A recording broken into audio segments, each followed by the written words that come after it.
Hello, and welcome to Getting to Good Enough, a podcast to help you let go of perfectionism so you can do more of what you love.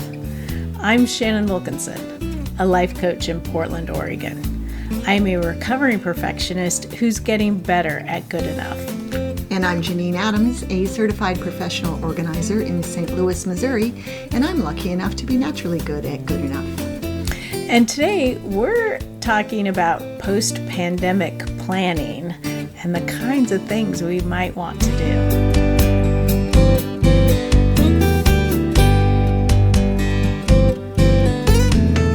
Hey Janine. Hey Shannon, how you doing? I'm great. How are you? Well, I'm fantastic. Oh yeah? Yeah, because I was lucky enough last week to get my first COVID vaccination. So I'm still giddy about it. So exciting. Yeah, I wasn't expecting it because I'm not in the right phase, but my husband is. He's older than me. Mm-hmm. And when I took him to get his shot, and because he can't drive right now because of a health situation, so they had an extra dose at the end of the day. It was the end of the day. They had an extra dose, and they said I could have it even though I was not 65. I said, okay. That's wonderful. Yeah, and since I hadn't expected, I mean, he was getting, obviously, now he's had 2 doses. It just felt like it opened up this world to me. We're driving home. I'm like, we can go out to dinner on our anniversary. I said, I can go to Walla Walla. So I'm feeling like the light is shining brightly at the end of the tunnel.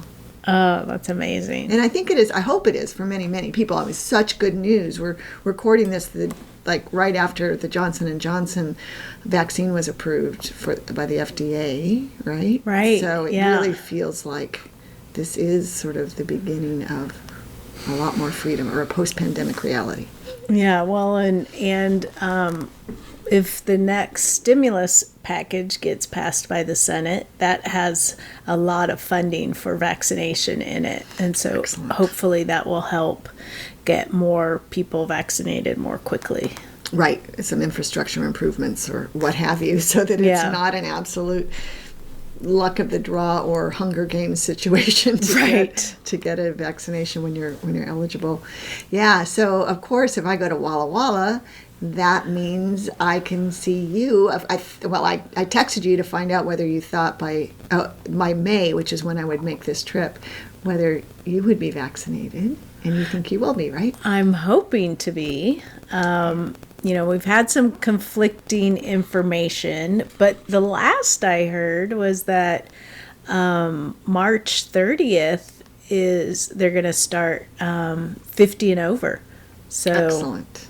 Yeah. So I'm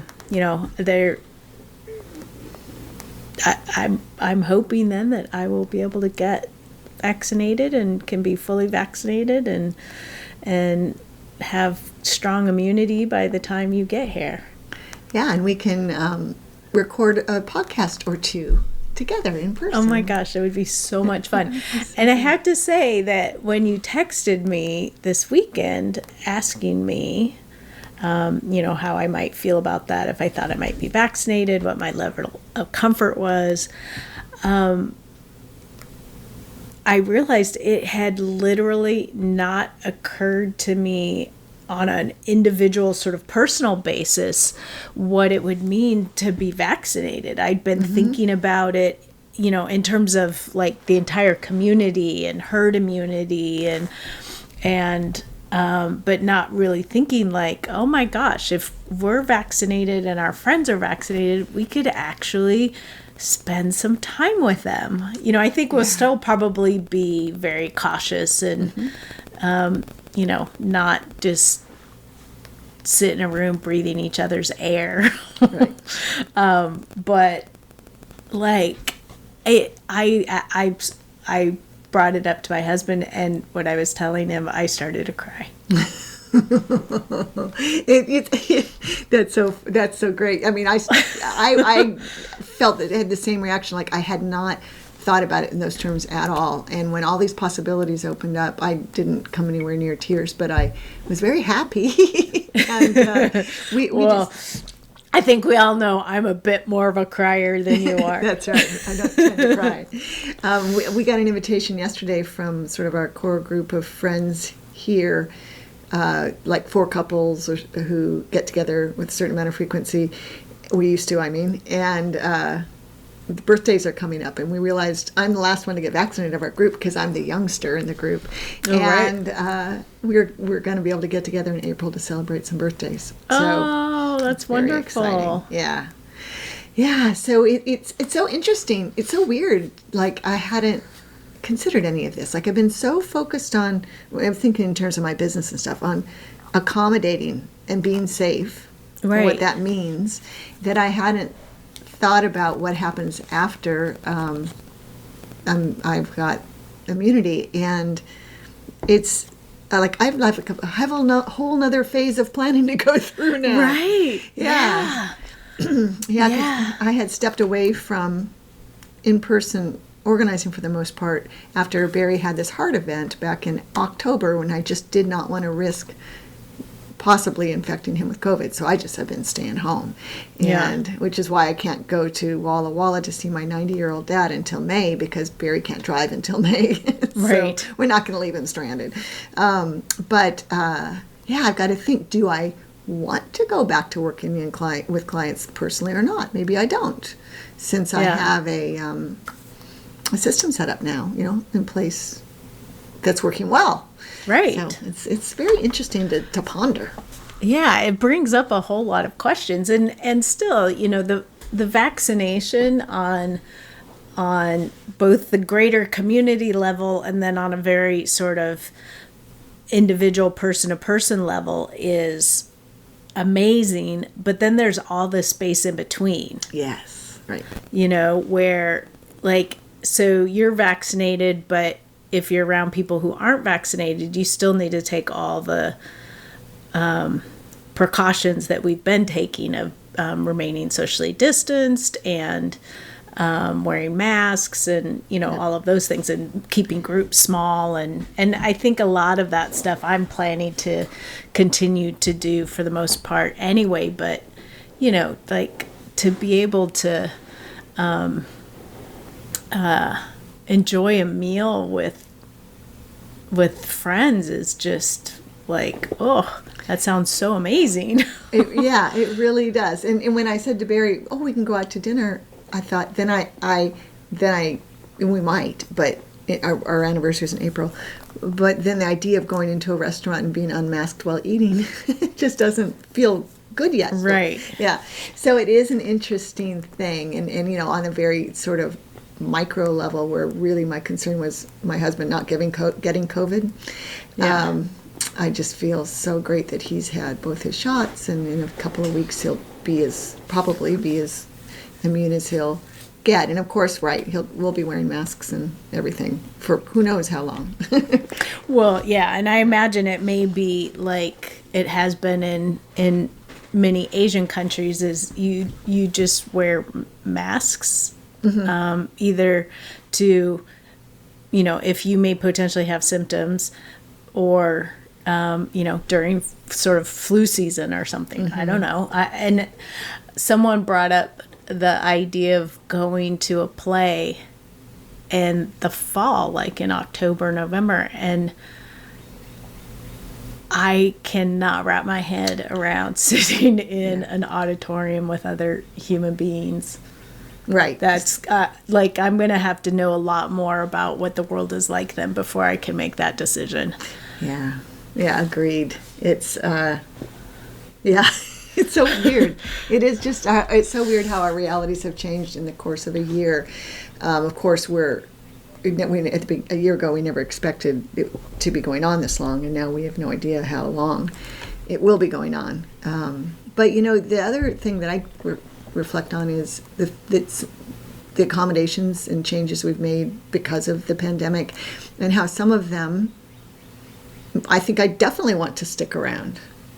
Yeah. Yeah, there's some slowing down has been a good thing for me anyway. Right. And I'm not trapped at home with little kids. Oh, it came out wrong, didn't you? You can tell never did want to be trapped at home with little kids. Oh, I think there are plenty of people who feel like they're trapped at home with little kids. Yeah. Who adore their children and also feel trapped at home. Yeah, who really definitely want the kids going back to school. But, it's kind of nice to be able to hop on a Zoom call, for example, with ease and get to see somebody's face. And that's the first thing that popped to my mind. Right. It's so funny. I have not done a ton, but have done a number of Zoom calls with college friends of mine who we used to get together once a year. And then, that sort of waxed and waned a little bit over time. But we had all seen each other. Well, not all of us. So 3 of us had gotten together in, I can't remember, January or February last year. Oh, nice. And it was so nice, but then, and we've had this we've had FaceTime, we've had Zoom for years, but it took this pandemic to realize that we could just pop on a FaceTime call or, pop on a Zoom together, and it was really nice. Yeah, that is amazing. If it weren't for the pandemic, you probably still would not have seen any of those people at all, right? Because you wait till you can get together in person. Yeah, it's although that said, like I had a Zoom call with my college pals on Saturday, and we realized that all of us, except all but one, have had at least their first shot, and the last person is getting hers this week.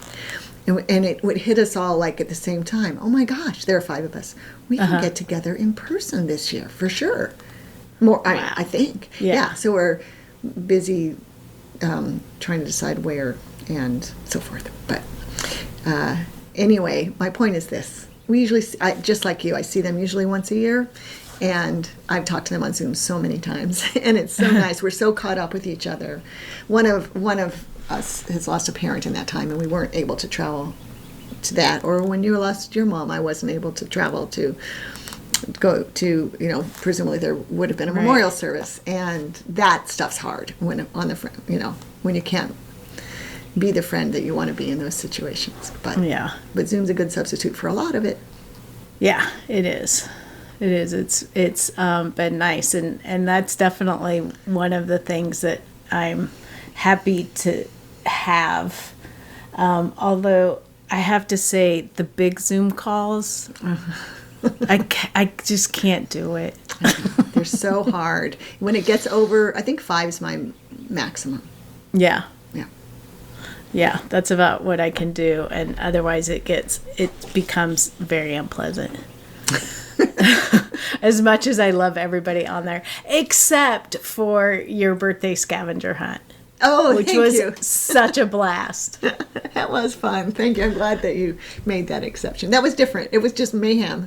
Yeah, it was. Yeah. It was complete mayhem, which was hilarious. Yeah, that was fun. I'll put a link to the company in our show notes in case anyone wants to hire them to do a Zoom scavenger hunt for. It was so much fun. Yeah, and you do it at home, obviously, since it's on Zoom. Yeah. Yeah. What else do we have to say about post-pandemic planning? Well, I think it is worth taking the time to sort of sort out the things that do feel like they've been useful to discover, Wow. I was gesturing with my hands and forgot I had on a wired headset. Because as you know, I'm talking with my hands the entire time, even though no one can see me. Right. I do know that. Which I have to say is also like a slightly mortifying thing when I see myself on a Zoom call talking with my hands, because, my hands are like a foot out in front of me. So they look huge. It's like, my head and shoulders and these ginormous hands. I have not. I've been on plenty of Zoom calls with you, and I've not noticed that. Well, it might just be one of those things I personally obsess about. Yeah, perhaps. But anyway, I think it is useful to take some time and notice, what has been nice about how the last year has been and what has been problematic, and what kinds of things have you been promising yourself, I'll never let happen again. My big one is like, I am never going to miss an opportunity to travel again. Mm-hmm. Like I'm never going to miss the opportunity to see my friends again. Yeah. I think that you're right. That exercise is a good one to think about. What those lessons, what you won't pass up. Think about those things that you've been promising yourself you will get to do, so that you actually do them, because there's such a high likelihood that we'll just get back into normal ruts. Right. It's nice to be reminded, and then also think about those things that have been that you want to stick around, that came about because of right. The pandemic, like Zoom calls with your friends, or I don't know, wearing a dress every day, the same dress every day. Same dress. I will. I'm sure I'll be wearing it after. I mean, today is day 87, I believe. And oh my goodness! I know. Are you gonna just wear it until it falls apart or it gets too hot? I'm definitely going to keep wearing it. So I can't answer how long I'll wear it. But I had to go to the post office today, and I was standing in line, socially distanced, of course, and it took a long time. So I was perusing the Wool And website to try to pick up my next dress. Because you're going to get $100 credit. Yeah. So I'll have 2 dresses from which to choose. But yeah, there definitely are things like that, or not wearing makeup. Am I going to go back to wearing makeup when I leave the house? I don't know, because I don't enjoy wearing makeup particularly. Then you shouldn't wear it. Yeah, I mean, I feel like I've normalized my appearance without makeup. Feels normal now. That's the yeah. I as you know, have very blonde eyelashes. Mm-hmm. So I feel like mascara is what helps me feel like how I look like I think I look. You know what I mean? Does that make sense? It is. You were a long way. You took a lot of words to say, make me feel like myself, I think. Yes. Yeah. No, right. And so we all, we all have our different thresholds on those things. But it is interesting how those kinds of things have changed. Like, I have this fantastic purse. My seatbelt purse that I've been carrying for, I don't know, I think I've been carrying it for 6 years now, or 5 anyway, and it's made of seatbelts, and it's durable, and it's good looking. Literally, I get compliments on it every day. I mean, and it's stocked full of all the things I need. Right. I haven't carried it in months and months and months. And in fact, I moved it. It had its place of honor in the kitchen, right? It had its own place. But I needed, we had some weird thing that needed storing. It was a food mill. So I moved it. Wow. Because I don't need it in my current life. So I bought a little bag, and I have a little wallet and a phone. My little bag holds my wallet and my phone if I don't have pockets for my wallet and my phone. And that's that. But that's a huge shift. Yeah, that is a big shift, because that seems like part of you to me. Yeah, exactly. I always see you with that purse. Yeah, I know. Next time you see me, I bet I won't have it. Wow. Yeah. And your shoulder will probably be grateful. Yeah, because it weighed a lot. Yeah. Yeah. Yeah. That's funny, but yeah, it's interesting to think about. And I think the other thing too is to remember that it's not like a switch gets flipped. Right. We keep talking about after the pandemic, but I mean, I guess there's at some point where they say that, literally the pandemic is over because it was declared, and then it ends at some point. But I don't think it means that we go back to, and I'm doing big finger quotes, normal. Mm-hmm. things have changed irrevocably in so many ways. And there's lots of stuff that, like you said, I think it will be very easy for us to sort of just slip into a new kind of lifestyle if we don't actually spend some time thinking about what's important to us. Right. Yep. I think that's a worthwhile thing to do, and it was worth talking about today. And the other thing that crosses my mind is that we're all going to get to, quote, normal or post-pandemic life at different times, right? It's going to depend on when we're vaccinated, on our general health, on who we're around, and also what state you live in. Yeah, right. Yeah, and our personal comfort levels. Yeah. So, but for me, man, knowing that I can get myself so I can check on my dad in person rather than just talking to him on the phone at his age, and the fact that he's fully vaccinated, he got his second shot on Saturday, just means the world. Oh, absolutely. That is so wonderful that you'll get to do that. Yeah, almost can't wrap my mind around it. Like I haven't done it yet, but I'm still looking forward to planning a trip. I mean, all that means is I have to get a plane ticket and a rental car. There's, I guess, a place to stay, but it's not like, yeah. But hope maybe when I'm there, restaurants will be open in Walla Walla, and I'll get to actually enjoy being in a wine town. Oh, unlike last time I was there when I drove in September and it was filled with smoke and nobody was outside. Right. But I did get pot stickers and takeout. Thank goodness. Yes, they weren't as good at takeout though. Well, we would like to hear from you, our listeners. How are you thinking about post-pandemic life? Are you making plans? Are you thinking about what you want to maintain and what you want to change as soon as you can? Let us know on social media. On Facebook and Instagram, we're at Getting to Good Enough, and on Twitter, we're at GTG Enough.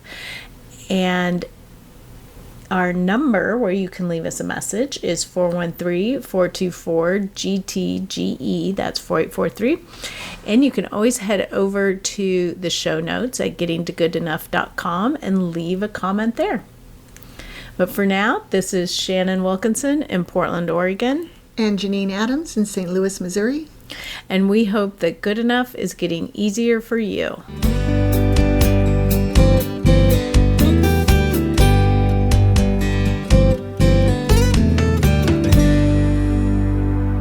I'm so excited by the prospect of seeing you in person that I almost can't think about it. I know exactly what you mean.